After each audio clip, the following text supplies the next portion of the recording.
Scheduled passenger flights by the Boeing 747-400 and 747-8 covered an average of 4,601 miles or 7,405 kilometers in October 2023, and this was mainly because of the newer -8 variant.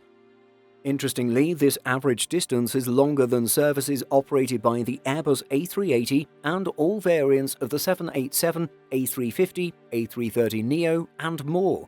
But this is mainly influenced by the 747's much smaller network. On this topic, the number of 747 operators has reduced considerably since the pandemic.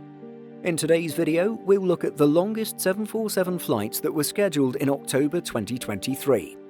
Let's get started. The 5 longest are summarized in the table shown here.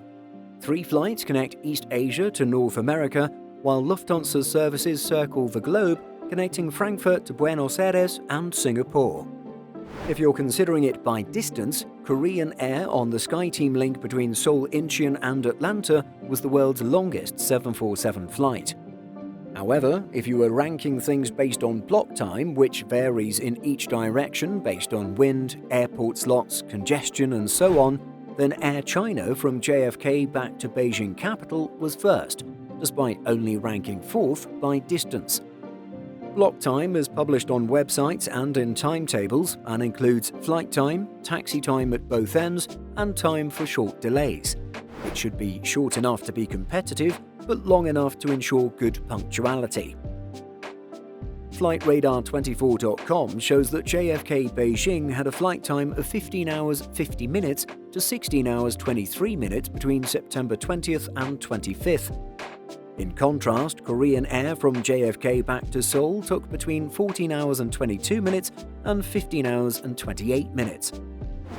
Air China always had a more northerly routing and presumably covered more distance in practice. Korean Air has served Atlanta on a non-stop passenger basis since 1994. In that time, it has used the 747-400, 747-8, 777-200ER, 777-300ER, 787-9, and A380. Its present schedule, with the 747-8, makes Korean Air Atlanta's only passenger 747 operator. In 2019, Seoul to Atlanta was the second longest airport pair by the aircraft family. It was upstaged by Qantas's 747-400s between Sydney and San Francisco, which covered 7,417 miles or 11,937 kilometers. In the same way Southwest Airlines' all 737 fleet at one point had 737 aircraft, it's amusing to see that the distance between Sydney and San Francisco was so close to being 747.